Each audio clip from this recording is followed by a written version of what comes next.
À la une de l'actualité ce soir, Valère Somé repose désormais au cimetière de Gounguin dans la capitale burkinabé. Homme politique, il était également chercheur, considéré comme l'un des idéologues de la révolution d'août 1983 au Burkina Faso. Les hommages ne tarissent pas pour saluer la mémoire de l'homme. Vous le verrez dans ce journal. Dans l'actualité également, fini le calvaire des usagers sur l'axe Ouagadougou-Koupéla.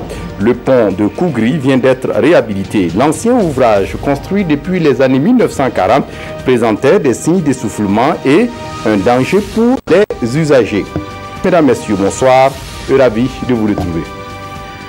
Valère Somé a été inhumé ce lundi 5 juin au cimetière de Gounguin dans la capitale burkinabé. L'homme politique et chercheur nous a quittés le 30 mai dernier en France. Valère Somé était un des idéologues de la révolution d'août 1983 au Burkina Faso. À titre posthume, il a été fait officier de l'ordre national au Lopoda. Dieudonné Valère Somé. La simple invocation de son nom renvoie à un important pan de la vie politique, sociale et culturelle du pays qu'il a vu naître et dont il n'a cessé de défendre la cause jusqu'à son dernier souffle. Homme politique aux convictions bien ancrées, homme de science et de lettres, Valère Dieudonné Somé était aussi ce fervent croyant dont la foi lui vaut cet office religieux. Pour Monseigneur Der Raphaël Dabiré, évêque de Diebougou, au-delà du politique, Dr Valère Somé incarne une foi qui a su résister aux aléas des nombreuses casquettes qu'il avait.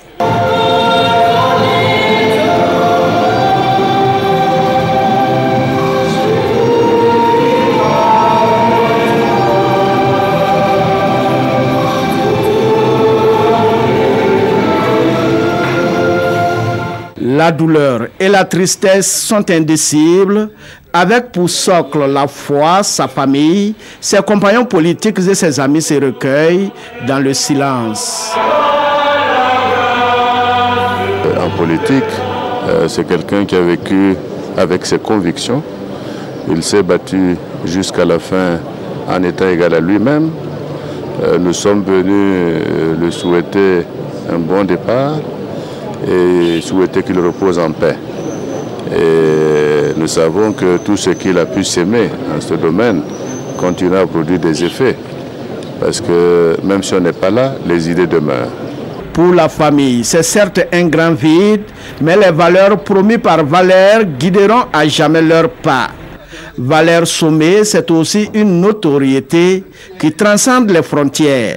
Valère était à un tournant extrêmement important dans sa vie intellectuelle et qui projetait encore une fois d'éclairer les ténèbres actuelles de l'Afrique par sa pensée lumineuse.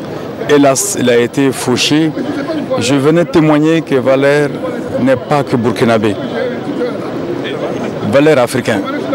Valère est humaniste au sens profond du terme, au sens scientifique du terme. Mais hélas, j'ai le sentiment profond que la jeunesse ne l'a pas encore compris. Mais elle aura le temps de lire dans ses œuvres. Officier de l'ordre national à titre posthume, Valère Somé, qui repose désormais au cimetière municipal de Gounguin, restera encore présent à travers ses nombreuses œuvres. Bien avant l'inhumation ce lundi, hier dans la soirée au cours d'une veillée funèbre, le président du Faso et les membres du gouvernement burkinabé ont tenu à rendre hommage à Valère Somé. Rochma Christian Kaboré a à l'occasion salué la mémoire de l'homme du discours d'orientation politique. Zoubaviel David Dabiré, Roger Bembamba. Décédé le mercredi 31 mai dernier à Paris, des suites de maladie. Rochma Christian Kabori, accompagné des membres du gouvernement, est à cette veillée funèbre pour soutenir la famille éplorée et surtout saluer la mémoire de celui qu'il considère comme un repère politique, un homme de conviction. Pour moi personnellement, je dois dire que le docteur Valère Somé a été la base de mon éveil de la formation politique depuis le niveau universitaire. C'est un homme de conviction. C'est un homme de passion en politique, mais comme je dis, c'est une passion qui est fondée sur la connaissance, parce qu'il se cultivait et quand il discutait, c'était sur la base effectivement d'enseignements qu'il a tiré de ses lectures. Un sentiment partagé par l'ensemble de la classe politique, fortement mobilisés ce soir pour rendre hommage à celui que les Burkinabés appellent affectueusement l'homme d'octobre, ou encore le concepteur du DOP, le discours d'orientation politique, sève nourricière de la révolution de 1983. Nous l'avons connu tous aux côtés du président Thomas Sankara, où il a été un artisan de premier plan de ce qui fut en son temps la révolution démocratique et populaire, puisque tout le monde sait qu'il a été le rédacteur du discours d'orientation politique, qui était en quelque sorte la Bible de cette révolution-là. L'inhumation du docteur Valère Somé a lieu ce lundi au cimetière municipal de Gounguin à Ouagadougou. Retour sur le sommet de l'ABV, l'autorité du bassin de la Volta. L'autorité du bassin de la Volta qui regroupe les 6 pays qui ont en partage le fleuve la Volta et a son siège à Ouagadougou. À Monrovia ce week-end, les chefs d'État et de gouvernement de ces 6 pays se sont retrouvés en marge du sommet de la CEDEAO pour se définir une nouvelle feuille de route. Roch-Marc Christian Kaboré a été reconduit comme pour un nouveau mandat de 4 ans. Christine Koulibaly, Alidou Badini.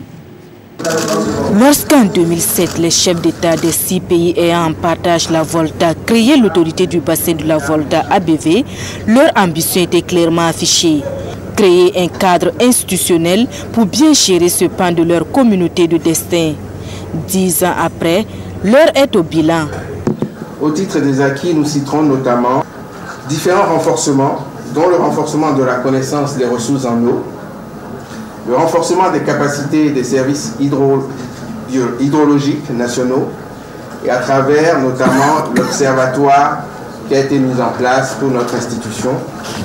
Et enfin la mise en œuvre du projet de protection des écosystèmes dans le bassin de la Volta et de renforcement des capacités institutionnelles de la direction exécutive. Mais des réformes et des efforts restent à consentir pour permettre à l'autorité de mieux répondre à ses missions. Incontestablement, depuis sa création, l'ABV a mené des actions importantes et doit poursuivre ces actions à la base, en étant proche des communautés, en réalisant des projets structurants liant la valorisation des ressources naturelles du bassin à la lutte contre la pauvreté. J'interpelle toutes les parties prenantes afin que chacune, à son niveau, assure ses contributions financières et matérielles à l'autorité. C'est le seul moyen pour que vive et prospère notre institution commune, dont nul ne doute encore de la pertinence des objectifs visés. Au terme de cette rencontre, le président du Faso, qui assurait la présidence de la conférence des chefs d'État et de gouvernement depuis la création de l'institution, a été reconduit pour un mandat de 4 ans. Et puis avant de poursuivre, à l'occasion de l'audience solennelle de prestation de serment et d'installation du premier président de la Cour des comptes, placé sous le très haut patronage de son Excellence, Monsieur le Président du Faso, président du Conseil des ministres, la Direction générale du protocole d'État, les personnalités invitées à la salle des banquets de Ouaga 2000 le mardi 6 juin 2017 à partir de 8 h. L'heure limite d'arrivée est fixée à 9h30. Quelle est la situation du blanchiment d'argent et des capitaux au Burkina Faso en 2017? Qu'en est-il du dispositif juridique pour traquer l'argent sale ici au Faso? Des experts sont à Ouagadougou pour aider à évaluer le dispositif national. Sous l'égide du groupe intergouvernemental d'action contre le blanchiment d'argent en Afrique de l'Ouest, ils vont d'abord préévaluer ce dispositif. On essaie de comprendre avec Suleiman Sanou et Abdourahmane Zongo. Ils sont en ordre de bataille. Ils vont à l'école de la criminalité financière, désignée sous le vocable de lutte contre le blanchiment de capitaux et le financement du terrorisme. Et ce sont ces experts nationaux des secteurs publics et privés qui vont bénéficier d'une session de formation autour des modules conformité technique et efficacité financière et sous l'assistance technique du JABA, le groupe intergouvernemental d'action contre le blanchiment d'argent en Afrique de l'Ouest. Nous sommes en train de former une équipe d'évaluateurs nationaux évaluateurs bien sûr qui sont dans les domaines du blanchiment d'argent, des questions de lutte contre les crimes transfrontaliers, des questions de trafic de drogue et d'armes, etc. Donc c'est un aspect très important lorsque vous voyez le contexte dans lequel nous vivons avec la menace terroriste. Il y a des outils d'évaluation qui sont évolutifs. Autant vous savez que nous améliorons nos outils, autant vous savez que ceux-là qui ne veulent pas la transparence aussi développent des stratégies de contournement. Donc il faut une mise à jour. L'un des objectifs attendus est de disposer d'une cartographie claire des risques de crimes financiers pour permettre la préévaluation du dispositif national anti-blanchiment d'argent. L'examen de passage proprement dit, c'est-à-dire l'évaluation du Burkina, est prévu pour le dernier trimestre de 2018 et dont le succès escompté devra financièrement contribuer à renforcer la paix, la sécurité et le développement du pays. Autre question, comment valoriser les savoirs locaux dans la société moderne au Burkina Faso? Dans quelle mesure peut-on les intégrer dans les pratiques éducatives pour en faire un véritable outil de développement? Autant de questions discutées ce week-end au cours d'une conférence publique, une conférence organisée par une association de promotion des valeurs traditionnelles. Des détails avec Bouma Nébié. Éducation traditionnelle au Burkina, la problématique de la transmission de nos savoirs locaux, culturels et traditionnels dans la société moderne. C'est ce thème qui a été développé au cours de cette conférence publique. Animé par le professeur Albert Ouedraogo, l'objectif est d'attirer l'attention des Burkinabés sur l'importance de nos valeurs traditionnelles. Chaque enfant devrait être le digne représentant de ses parents parce qu'on estime que les parents sont les modèles et les ancêtres sont les modèles indépassables. Chacun doit faire de manière à ne pas démériter de ses ancêtres. Si vos ancêtres étaient des forgerons, vos ancêtres étaient des griots, vos ancêtres étaient des chefs, c'est les modèles. C'est les modèles auxquels vous devriez aspirer. Selon la présidente de l'association Razak Rima, organisatrice de cette conférence, l'éducation de l'enfant doit débuter dès son bas âge, avant son inscription à l'école. Et les parents ont été interpellés à l'occasion sur la question. Aujourd'hui, en rapport avec la modernité, ou ce qu'on appelle la modernité, c'est quoi? Nous, nos enfants, ils sont beaucoup plus à l'école, dans la rue, avec leurs amis, et sur Facebook, ou bien sur Imo, qu'avec nous. Alors, même à la maison, dans leur chambre, alors ils ont plus de temps à s'occuper, ils passent plus de temps à s'occuper des médias sociaux, alors que en fait de venir à nous. Mais est-ce que nous aussi nous prenons le temps d'aller vraiment à eux, de les appeler et puis de leur parler? Pour les organisateurs de la conférence, l'incivisme qui gagne actuellement du terrain au Burkina trouve ses origines dans la déperdition de nos valeurs traditionnelles. C'est pourquoi ils ont invité les Burkinabés à mieux considérer ces valeurs traditionnelles pour une lutte efficace contre ce phénomène. Plan Burkina a procédé ce vendredi 2 juin à Gawa au lancement de la seconde phase de son projet éducation de qualité, inclusive et participative. D'un coût de 800 millions de francs CFA, ce projet vise à améliorer la qualité de l'éducation et le taux de succès des enfants et des jeunes filles de 7 communes des provinces du Numbiel et du Poni. Madou Ouedraogo et Amidou Kipsi Nana sur place à Gawa. Ces acteurs de l'éducation du Sud-Ouest sont en atelier pour s'imprégner du contenu et de la mise en œuvre du projet équipe éducation de qualité inclusive et participative. Des acquis déjà engrangés vont permettre à 7 communes, dont 5 de la province du Numbiel et 2 du Poni, de bénéficier d'un système éducatif plus inclusif et de qualité pour les enfants du Sud-Ouest. C'est un projet qui permettra à nos enfants d'aller de plus en plus à l'école. Vous savez que le taux d'alphabétisation est très bas au niveau de la région du Sud-Ouest. Donc ce projet vient à point nommé parce qu'il permettra réellement, en tout cas aux communes bénéficiaires, d'accroître leur taux de scolarisation.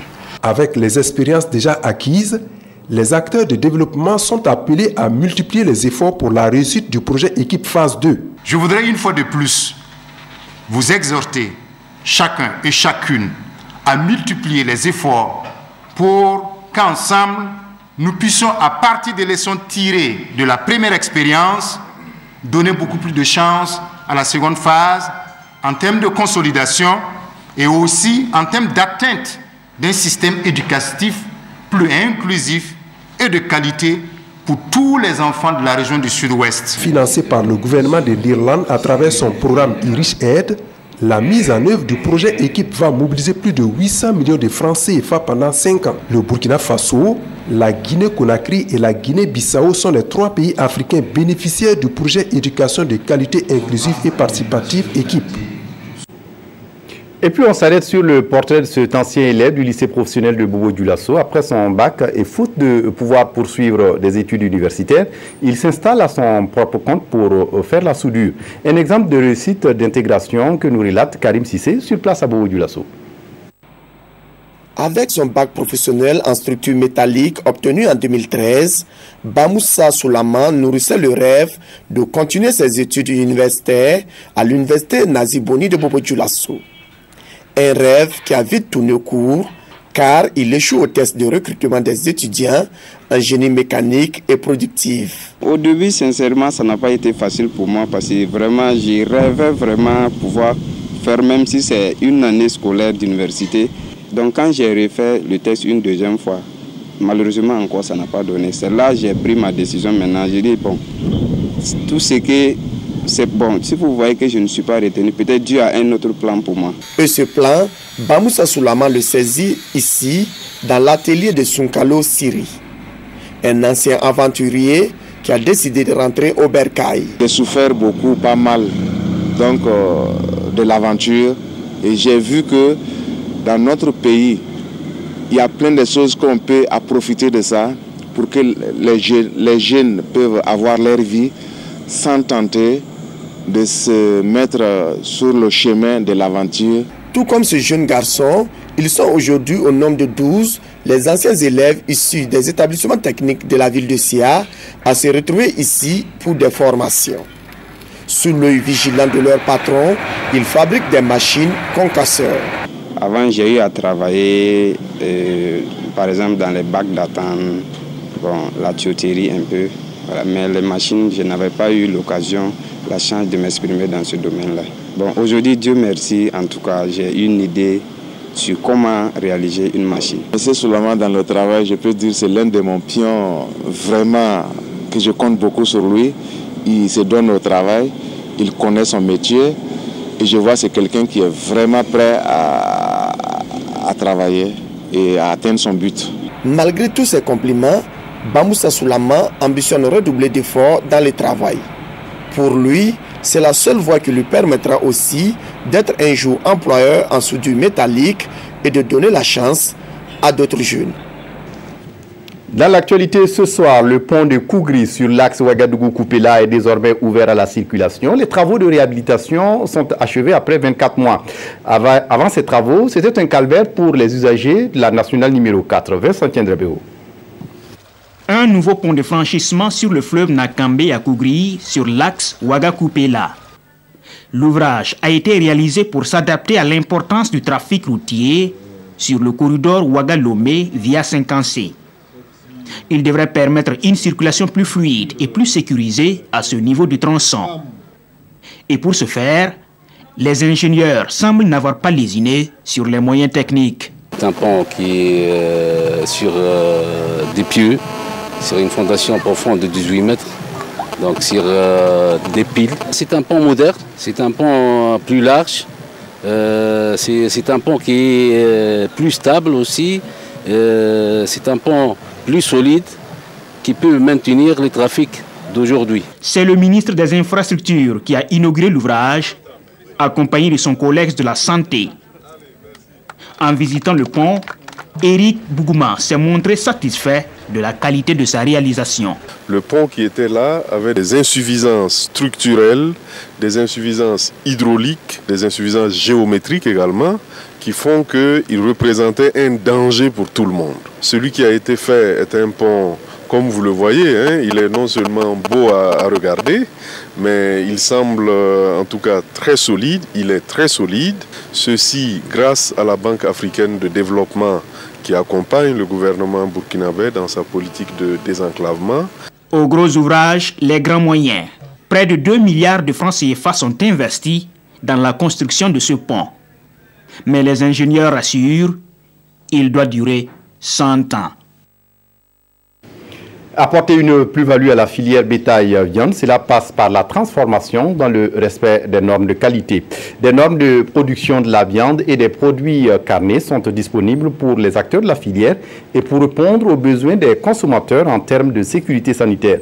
Le ministre des Ressources animales a présidé ce lundi la remise symbolique du catalogue de ces normes aux acteurs de la filière. Des détails avec Tanga Robert Kafando et Roger Kam. Cette chemise cartonnée contient 28 normes qui doivent révolutionner le secteur bétail-viande. Il s'agit de 9 normes nationales et 19 normes internationales qui doivent désormais guider la production dans 5 régions du Burkina afin d'assurer la qualité et rendre les produits carnés compétitifs sur le marché international. Notre politique actuellement est de pouvoir exporter de la viande en lieu et place des animaux sur pied. Et pour exporter de la viande, il faut que ce soit de la qualité. Il faut que effectivement cette production respecte certaines références internationales et même nationales.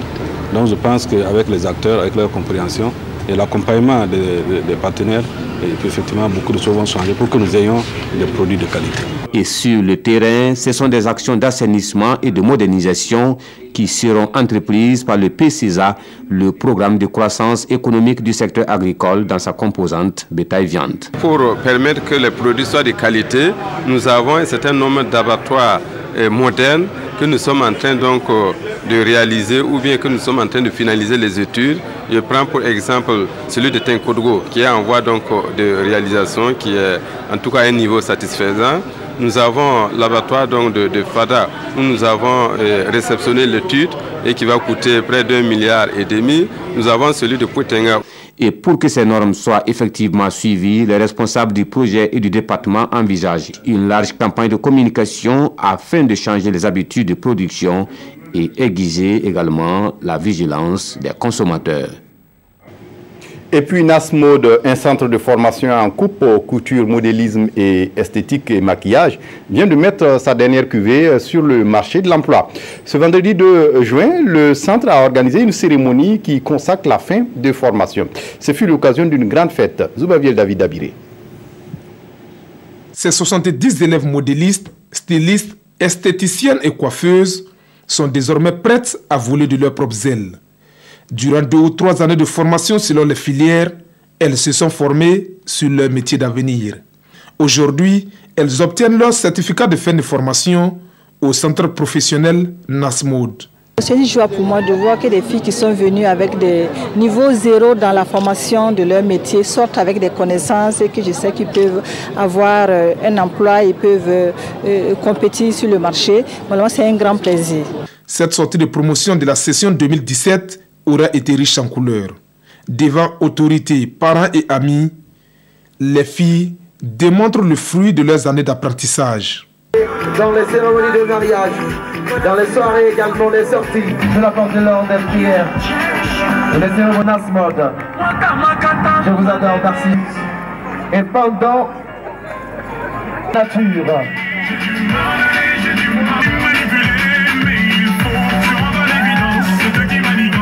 Au cours de cette soirée, des prix sont remis aux majors des différentes filières ainsi qu'aux meilleures prestations de la soirée. La formation professionnelle est un élément essentiel et c'est à ce titre-là donc en tant que parent, je suis très fier du travail de mes filles. Vraiment, je suis très contente, je suis très heureuse. Vraiment, je rends grâce à Dieu. C'est pas compliqué au fait. C'est vrai que tu vas rencontrer les difficultés, tout ça, mais si tu aimes ton travail, il n'y a pas de problème quoi. Cette soirée de sortie de promotion marque la fin de l'année académique au centre de formation Nasmode. Rendez-vous est donc pris pour l'année prochaine. Dans le cadre de la promotion des exportations des produits burkinabés vers le marché régional et international, le gouvernement burkinabé a bien voulu répondre aux attentes des opérateurs économiques en créant un site portail Apex. Ce site permet aux opérateurs économiques d'exporter leurs produits dans la transparence, disposant ainsi d'une visibilité sur le marché international. Hassan Gourabou, Moumouni Barou. Ce site portail Apex est une plateforme électronique nationale d'information pour améliorer les transactions commerciales. Il est donc conçu pour soutenir l'entreprise burkinabé dans sa recherche de compétitivité et de conformité. Vous avez un volet qui concerne un répertoire des exportateurs par nature. Par exemple, si vous avez besoin du sésame, vous avez besoin du bétail, la viande, vous avez besoin de l'anacarde. Vous cliquez, vous avez la liste de tous ceux qui sont dans ce secteur-là. Qu'on y trouve des informations qui permettent vraiment de comprendre les marchés, non seulement les opportunités, mais aussi les exigences et les contraintes. Le gouvernement, pour sa part, a entrepris de faire de l'Apex Burkina un outil de promotion des produits. Et l'Internet, dans ce cas, est le support privilégié. Ça permet de faire de la promotion, la découverte, l'information, et puis savoir quelles sont les potentialités que chaque pays offre et connaître précisément soit l'importateur ou le fournisseur. Vous restez chez vous. Cette nouvelle plateforme est l'une des réponses aux attentes des opérateurs économiques burkinabés, avec en ligne de mire la conquête des marchés extérieurs pour l'écoulement des produits. On referme ce journal avec la revue de presse des quotidiens ce lundi, revue de presse signée Aimé Solange Guigma. Luc Marius Ibriga et son rapport défraient la chronique. Jamais un rapport n'aurait créé autant de polémiques autour de lui, lance l'Express du Faso. Un rapport qui fait cas des malversations portant sur plus de 31 milliards de francs CFA, souligne le quotidien qui énumère d'ailleurs les institutions et les ministères épinglés, dont la présidente du Faso qui remporte le palmarès signale aujourd'hui au Faso. Mais l'audit de la présidence du Faso concerne la période 2012-2014, précise Sidoya. Toutefois, nuance l'observateur Palga, le président de la transition n'est pas concerné par cet audit. Mais qu'en est-il de l'affaire du Conseil supérieur de la communication, s'interroge la presse dans ce journal. Une contre-expertise demandée par sa présidente est-elle légale? Aucun texte ne la prévoit, tranche Luc Marius Ibriga dans ce journal qui précise que s'il y a lieu, mieux vaut fermer l'ASE-LC. 51e sommet de la CEDEAO, les conflits d'intérêts en débat dans les éditos des parutions du jour à propos de l'intégration du Maroc dans l'organisation. L'observateur indique que certains États membres de l'organisation craignent la déstabilisation des équilibres économiques de la sous-région avec l'arrivée de ce nouvel adhérent royal dans la zone de libre-échange. Aujourd'hui, au Faso fait remarquer que le roi du Maroc a affiché chaise vide à ce sommet en raison de la présence du premier ministre israélien. Celui-ci se montre d'ailleurs avec en poche 1 milliard d'investissements dans les énergies renouvelables, même si cette présence dérange le numéro 1 du Niger qui n'a pas daigné faire le déplacement. Le pays fait savoir que la CEDEAO a besoin du Maroc comme elle a aussi besoin de l'État hébreu et vice-versa. L'essentiel est que chacun trouve son compte dans ce partenariat, conclut-il.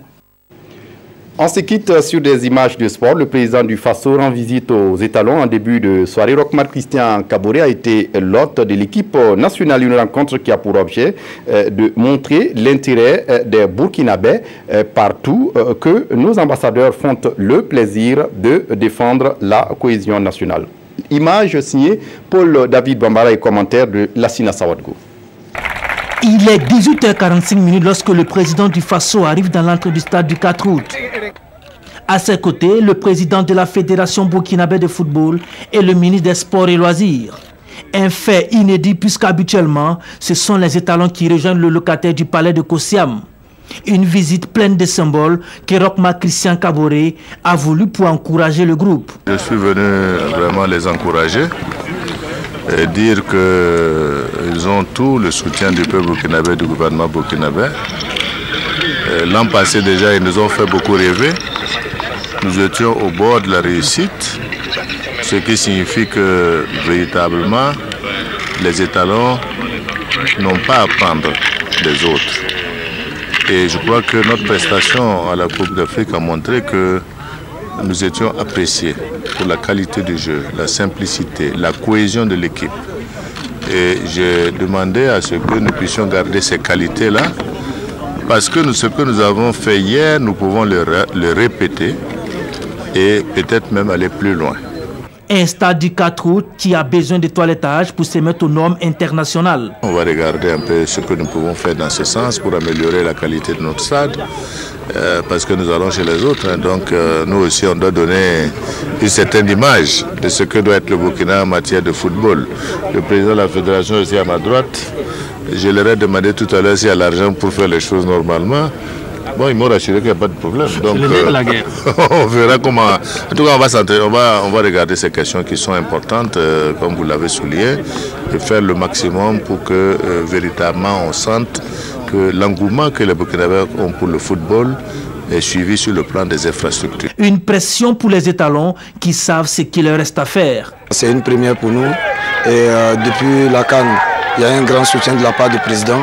Et on le remercie pour tout ça et on se sent en confiance. On sait qu'il nous suit beaucoup et que le peuple compte sur nous. C'est ce qu'il nous a dit et qu'on doit répondre présent sur le terrain pour donner la joie au peuple et prendre du plaisir parce qu'on a des qualités dans l'équipe et par rapport à la CAN qui s'est passée en 2017 et au Gabon. Et on a fait une belle performance de continuer à rééditer pour faire plaisir au peuple burkinabé. Et le samedi, ils ne seront pas du tout orphelins au coup d'envoi. 18h, s'il plaît à Dieu, je viendrai au stade. Le groupe, lui, est désormais au complet et met le cap sur samedi prochain. C'est donc avec ces images que prend fin ce journal. Merci de votre attention. Très bonne suite de programmes sur la RTV. Au revoir.